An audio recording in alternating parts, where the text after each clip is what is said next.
Hello everyone, कैसे हो आप लोग। आई होप आप लोग अच्छे होंगे। मेरा नाम है शुभम, आप देख रहे हो tech with Shubham. DSP mutual fund ने अपना एक नया एनएफओ लॉन्च किया है जिसका नाम है DSP multi asset omni fund of fund. तो आज की इस वीडियो में इस एनएफओ के बारे में कंप्लीट डिटेल बताएंगे। उसके बाद बताएंगे कि इस एनएफओ में आपको इन्वेस्टमेंट करना चाहिए नहीं करना चाहिए, किसको करना चाहिए किसको नहीं करना चाहिए, अगर आप इन्वेस्टमेंट करते हो तो कितना रिटर्न की एक्सपेक्टेशन रखनी चाहिए, सारी चीजें। चलिए सबसे पहले इस फंड ऑफ फंड के बारे में डिटेल बता देता हूँ कि ये फंड किसके लिए सही है नहीं है, सारी चीजें। सबसे पहले मैं बात करूं तो अगर आप मार्केट को डेली बेसिस पे अगर आप फॉलो करते हो तो आपने एक चीज जरूर नोटिस किया होगा कि जब इक्विटी मार्केट गिरता है, यानी कि जब निफ्टी 50 या सेंसेक्स गिरता है, तो उस टाइम पे गोल्ड की प्राइस, सिल्वर की प्राइस जो है वो हाइयर टू हाइयर होते जाता है। रिसेंट टाइम की आज की सिनेरियो में अगर देखो तो ट्रंप ने जो टैरिफ वाला ऐलान किया था, जिसके वजह से क्या है कि जो इक्विटी मार्केट है वो बहुत ज्यादा डाउन हो गया था। लेकिन अगर गोल्ड की प्राइस, सिल्वर की प्राइस देखोगे तो अपने टॉप मोस्ट हाई पे है। तो आपके माइंड में एक चीज तो जरूर चल रहा होगा कि यार अभी हमें इक्विटी मार्केट में पैसे इन्वेस्टमेंट ना करके हम गोल्ड सिल्वर में इन्वेस्टमेंट कर देते हैं, जिससे हमें हाइयर रिटर्न गेन करने को मिल जाएगा। तो इस तरीके से कंफ्यूजन आपके माइंड में बहुत ज्यादा चल रहा होता है। तो डीएसपी ने, म्यूचुअल फंड ने क्या करा कि एक ऐसा फंड इन्होंने डिजाइन किया हुआ है जहां पे आपको ऐसा सिनेरियो भी अगर आता है फ्यूचर में तो उसका भी बेनिफिट मिले। अगर इक्विटी मार्केट गिरता भी है या गोल्ड की प्राइस ऊपर उठता भी है तो भी आपको पैनिक होने की जरूरत नहीं है, आपको वहां से भी रिटर्न आपको गेन करने को मिलेगा। तो क्या है इस फंड का स्ट्रक्चर, कहां कहां पे पैसा इन्वेस्टमेंट होता है, ये सारी चीजें मैं आपको बता देता हूं। सबसे पहले मैं बात करूं DSP multi asset omni fund of fund की डिटेल के बारे में। तो ये फंड बेसिकली दो तरीके से काम करता है, दो तरीके से मैनेज होता है। 50% जो पैसा है आपका एक स्ट्रक्चर फॉर्मेट में इन्वेस्टमेंट कर देगा और 50% ये जो पैसा है इन्वेस्टमेंट करता है थ्रू द नेत्रा। नेत्रा एक तरीके के आप समझ सकते हो, मैं आपको एग्जांपल के तौर पे समझाऊं तो एआई बेस है, लेकिन एआई बेस टोटली 100% एआई नहीं है। इनके फंड मैनेजर के ऊपर डिपेंड करता है कि 50% पैसा को वो मार्केट के ट्रेंड के हिसाब से इक्विटी से डेट, डेट से इक्विटी, इक्विटी से कम्युनिटी मार्केट, इस तरीके से इधर उधर करता रहता है। तो इस फंड में अगर आप इन्वेस्टमेंट करते हो तो आपका जो पैसा है जो इन्वेस्ट होता है इक्विटी ओरिएंटेड स्कीम्स में, डेट ओरिएंटेड स्कीम्स में, गोल्ड में, सिल्वर ईटीएफ में। ये नहीं, ये फंड ऑफ फंड है। दैट मीन्स कि आपका जो पैसा है किसी दूसरे फंड्स में, ईटीएफ में इन्वेस्टमेंट होगा, किसी कंपनीज को नहीं टारगेट कर रहे हैं। और दूसरा जो चीज है, जैसे कि मैंने बताया कि नेत्रा का यूज करके जो है आपके 50% पैसे को जो है ये लोग एलोकेशन करते हैं। और इतना ही नहीं, आपका जो पैसा है किसी एक एएमसी में इन्वेस्टमेंट नहीं हो रहा है।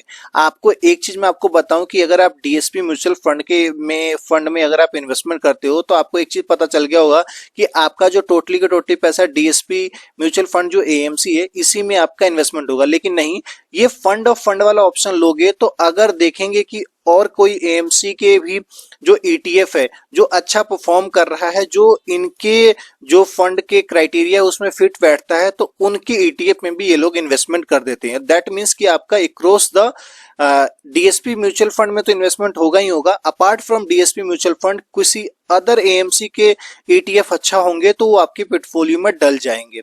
तो ये बेसिकली इस तरीके से ये वाला जो multi asset omni fund of fund है वो काम करता है। मैं इसके एसेट एलोकेशन की बात करूं तो जो इक्विटी ओरिएंटेड स्कीम्स में कहां कहां पैसा इन्वेस्टमेंट होगा, एक्टिव फंड में, पैसिव फंड में, सेक्टोरल फंड, थेमेटिक फंड में, ईटीएफ में, स्मार्ट वीटा फंड में। और डेट ओरिएंटेड में क्या है कि मिनिमम 15% और मैक्सिमम 50% जो है इन्वेस्टमेंट होगा, जिसमें ये लोग कंसीडर कर रहे हैं, यानी टारगेट कर रहे हैं एक्रुअल फंड को, ड्यूरेशन फंड को, टारगेट मैच्योरिटी फंड को, डेट ईटीएफ को। इतना ही नहीं, कम्युनिटी ओरिएंटेड स्कीम्स में मिनिमम 10% और मैक्सिमम 50% टारगेट कर रहे हैं, जिसमें कंसीडर इन्होंने किया हुआ है गोल्ड ईटीएफ को और सिल्वर ईटीएफ को। तो अगर आप देखोगे तो आपका जो पैसा है वो इक्विटी ओरिएंटेड में भी स्कीम्स में इन्वेस्टमेंट होगा, डेट ओरिएंटेड स्कीम्स में भी इन्वेस्टमेंट हो रहा है और यहाँ तक कि गोल्ड सिल्वर में भी इन्वेस्टमेंट हो रहा है। और अगर आप इस पीपीटी को देखोगे तो DSP plus others AMC funds. तो डीएसपी के म्यूचुअल फंड में तो इन्वेस्टमेंट हो ही रहा है, साथ में कोई अदर एएमसी के ईटीएफ अगर अच्छा है, इसके फंड के क्राइटेरिया में फिट बैठता है, तो वहां पे भी इन्वेस्टमेंट हो जाएगा। थोड़ा सा एसेट एलोकेशन की, इसके एलोकेशन को और अच्छे से समझते हैं। मैं आपको, जैसे कि मैंने पहले ही बताया है कि 50% जो पैसा है वो कोर एलोकेशन कर दिया जाएगा, और 50% पैसा को आपको क्या है कि मार्केट का अपॉर्चुनिटी के बेसिस पे नेत्रा का यूज करके मैनेज किया जाएगा। कोर 50% कैसे है, यानी कि इक्विटी में 25% फिक्स कर दिया जाएगा, जिसमें एक्टिव फंड हो गए, जो मैंने पहले बताया वो सारी चीजें। डेट में 15% और कम्युनिटी में 10%, यानी कि ये 50% पैसा तो आपका फिक्स कर दिया जाएगा कि ये तीन चीज में इन्वेस्टमेंट हो जाएगा, जिसका परसेंटेज इन्होंने 25, 15 और 10 के रेशियो में इन्होंने सेट कर दिया है। बाकी के जो 50% पैसा बचा रहेगा वो मार्केट के अपॉर्चुनिटी को देखेगा, नेत्रा सिग्नल्स का यूज करेगा, और उसको यूज करके वो पैसे को इन्वेस्ट करेगा। तो ये बात आपको समझ में आ गया होगा।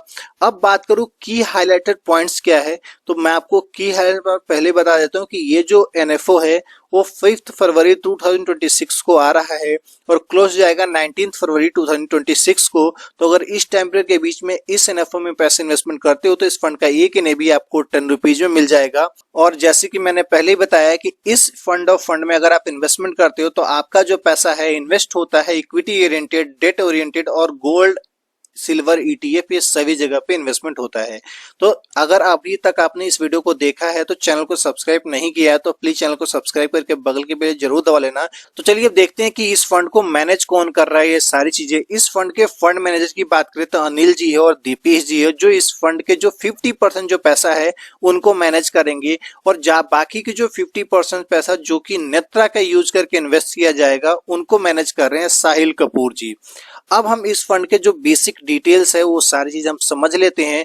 कि जैसे कि इस फंड का नाम ही मैंने आपको बताया, DSP multi asset omni fund of fund. तो ये जो कोई फंड्स नहीं है, ये फंड के फंड्स हैं। ये एक ओपन एंडेड है और इन्वेस्ट हो रहा है इक्विटी, डेट और कम्युनिटी मार्केट तीनों में। और इस फंड का बेसिकली इन्होंने जो बेंचमार्क रखा है 55% Nifty 500 total index, 15% domestic price of physical golds और 5% of domestic price of physical silver और 25% of Nifty combined debt index. तो इसको ये लोग टारगेट करेंगे और यहाँ इनके रिटर्न्स को ये बीट करने की कोशिश करेंगे। और इसमें अगर आप इन्वेस्टमेंट करना चाहते हैं तो आप 100 रुपीज से इन्वेस्टमेंट स्टार्ट कर सकते हैं। एग्जिट लोड की बात करूं तो 1% का है। अगर आपने इन्वेस्ट किया और विथ इन अ मंथ के अंदर में ही पैसे को विड्रॉ कर लोगे तो फंड मैनेजर के नाम मैंने पहले ही बता दिया। और एक्सपेंस रेशियो की बात करूं तो एक्सपेंस रेशियो थोड़ा सा हाई होने वाला है, अप टू 2%, क्योंकि ये आपके 50% पैसा को रेगुलरली बेसिस पे मैनेज करेगा। इसी वजह से ये लोग एक्सपेंस रेशियो थोड़ा सा हाई रखा हुआ है। अब मैं बताता हूं मेरा ओपिनियन कि इस फंड किसके लिए सही है, किसके लिए नहीं सही है। देखो, मैंने पहले सबसे पहले क्लियर कर दिया था कि ये फंड किसके लिए सही है। अगर आप चाहते हो कि आप अपने पैसे पे ज्यादा रिस्क नहीं लेना चाहते हो, आप मॉडरेट रिस्क लेना चाहते हो, और आप अपने पैसे को गोल्ड में, सिल्वर में, डेट में, इक्विटी में, तीनों यानी ओवरऑल द मार्केट अगर आप इन्वेस्ट करना चाहते हो तो ये fund one of the best fund होने वाला है। लेकिन मैं रिटर्न की बात करूं तो इस फंड से आप 11 to 12% का रिटर्न की एक्सपेक्टेशन रखना, इससे ज्यादा मत करना। बाकी कैसे लगे वीडियो कमेंट करके जरूर बताइएगा। अगर आपको वीडियो पसंद आया तो वीडियो को लाइक कीजिए, चैनल पर नए हो चैनल को सब्सक्राइब कीजिए। मिलेंगे इस तरह के नेक्स्ट वीडियो में, तब तक के लिए धन्यवाद। Stay safe, take care.